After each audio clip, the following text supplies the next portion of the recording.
Welcome back to Superbly Said Advanced English Vocabulary and Phrases. Today, we are looking at a SpeakDuo lesson plan called Sneaky Ways Fast Food Restaurants Get You to Spend Money. And you can go to SpeakDuo.com to meet new people from around the world practicing English on video calls to become more confident. Right, but jumping right in, the thematic connection between the core lesson material and the subsequent practice questions feels noticeably disjointed, missing an opportunity for deeper narrative engagement. Yeah, the weakness here is that the initial definitions brilliantly utilize a highly engaging unified theme, which is the psychology of fast food marketing. But then the practice questions just abruptly shift to completely unrelated personal context. Like travel or singing karaoke or running a race. Exactly. It breaks the learner's immersion and lessens the impact of the vocabulary. The author has done this phenomenal job of hooking the audience, but then the narrative thread just snaps.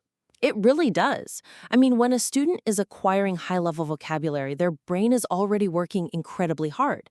If they have to constantly orient themselves to a brand new scenario for every single question, it creates unnecessary mental friction.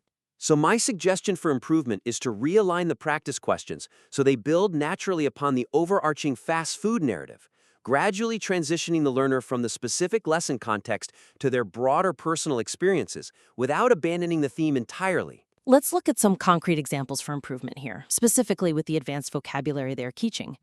Take the phrase to cater to. The draft asks about hosting a generic dinner party. Right, which is fine, but to cater to is much more nuanced than just to serve or to help. To serve is just providing food or a service, but to cater to means providing exactly what is wanted or needed by a particular person or a group. It implies a targeted, almost strategic effort to satisfy a demand. Yeah, like if you are talking to your boss or work colleagues, you might say, we really need to cater to our enterprise clients by building custom dashboards. You aren't just serving them, you are adapting for them. Or if you are in an IELTS Speaking Part 2 exam and you need to describe a successful local business, you could say, the cafe became incredibly popular because it caters specifically to vegan athletes. That's a great usage. So a concrete example of a better practice question would be, if you were opening a healthy restaurant, how would you cater to people who are trying to avoid fast food? That is so much stronger. It keeps them in the food industry mindset, but flips their perspective. And we see a similar missed opportunity with the phrase to light up. Yeah, the current draft asks what general conversation topics make their face light up. Which again, it loses the theme. And we should clarify that to light up means to suddenly look very happy, excited, or enthusiastic about a specific thing. It's different from just smiling. Smiling is a state, but lighting up is a sudden, involuntary reaction. Right, like if a coworker solves a massive problem, you could say, her face just lit up when she finally found the bug in the code. Or for IELTS Part 2, describing a memorable gift, you might say, my brother's eyes lit up the second he realized what was inside the box. It shows that sudden burst of emotion. So instead of asking about general hobbies, a concrete example for the lesson would be, besides delicious food, what kind of marketing tricks or advertisements make a customer's brain light up? Exactly. It forces the learner to actively synthesize the advanced vocabulary phrase, to light up, with the psychological concepts from the lesson. Moving along through the structural flow, the instructions provided for the breakout room segments are overly broad and lack the necessary scaffolding to generate targeted, high-level language practice. The weakness is that simply instructing adult learners to discuss the previous expressions with your partners is just too vague. This lack of direction often leads to awkward silences, passive conversations, or students simply reading definitions to each other. Right, because when you put two adult learners in a digital breakout room without a moderator, social anxiety kicks in. The prompt, discuss the previous expressions, places the entire burden of conversational design onto the students.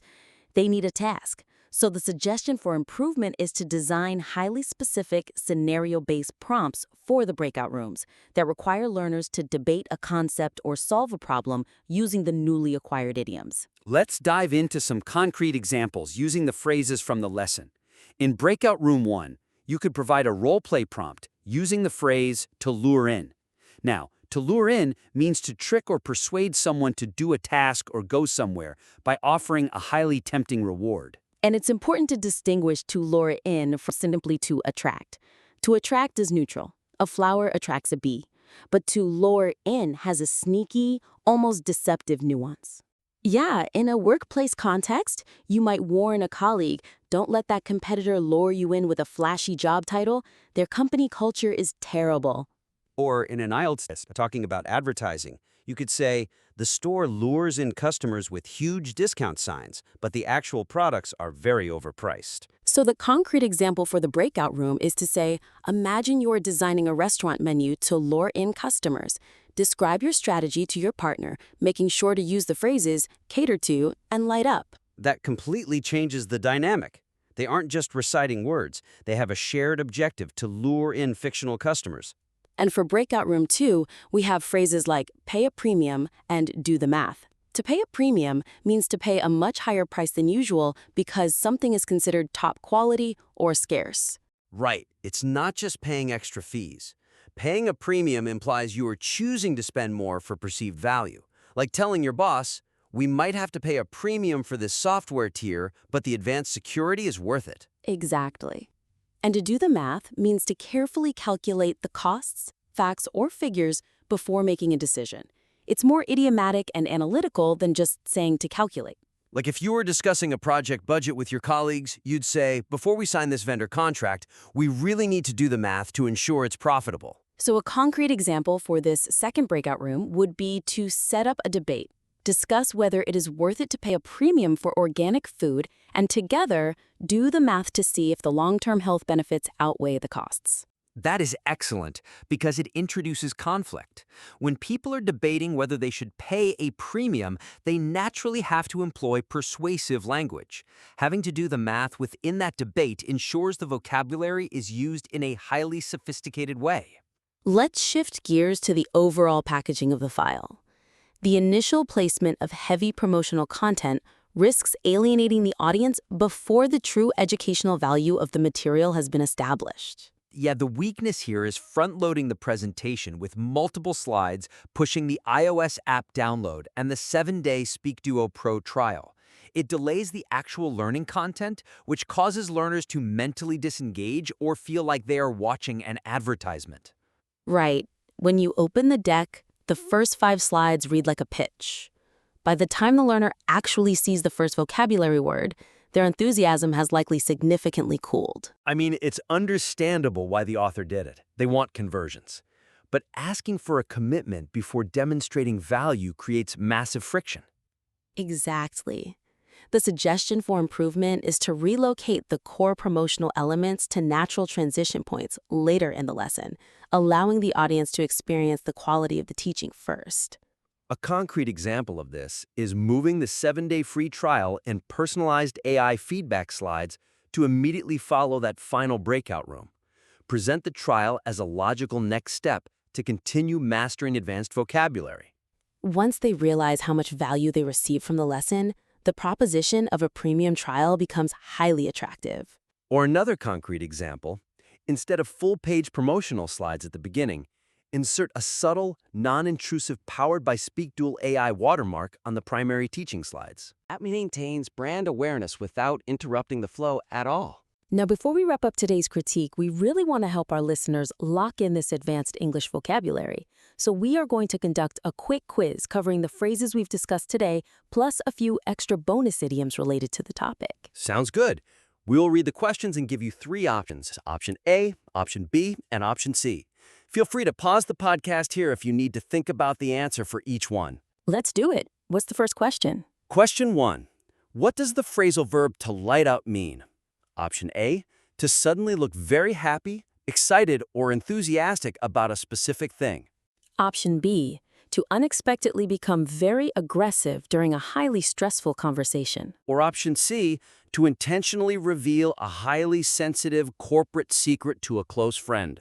Remember, you can pause the podcast here if you need to think about the definition of to light up. And the correct answer for to light up is option A, to suddenly look very happy or enthusiastic, just like we talked about a customer's brain lighting up when they see a clever ad. Spot on. Question 2. If a business decides to cater to someone, what are they doing?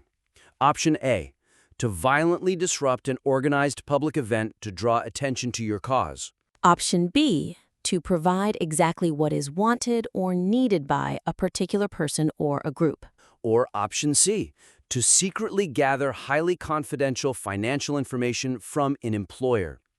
Take a moment to pause the podcast here if you need to think about what it means to cater to. For to cater to, the choice is option B.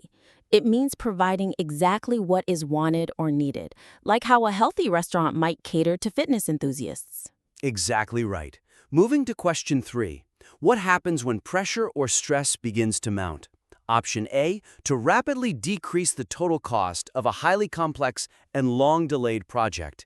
Option B, to firmly refuse to participate in any activity despite facing heavy criticism. Or option C, to gradually increase in amount, level, or intensity over a set period of time. Feel free to pause the podcast here if you need more time to think about the phrase to mount. The answer for to mount is option C, to gradually increase in amount or intensity. For example, you might say to your boss, the pressure is really starting to mount as we approach the product launch date. Perfect example. Question 4. How is the phrase to do the math best defined? Option A, to carefully calculate the costs, facts, or figures before making a decision. Option B, to aggressively debate a highly controversial topic until opponents surrender. Or option C, to carefully withdraw all financial support from a risky corporate enterprise. Pause the podcast here if you need to think about to do the math. Doing the math is definitely option A, carefully calculating the costs or facts before making a decision, like doing the math to see if the organic food is actually worth the price. Yes. Number 5. Which of the following describes what it means to linger?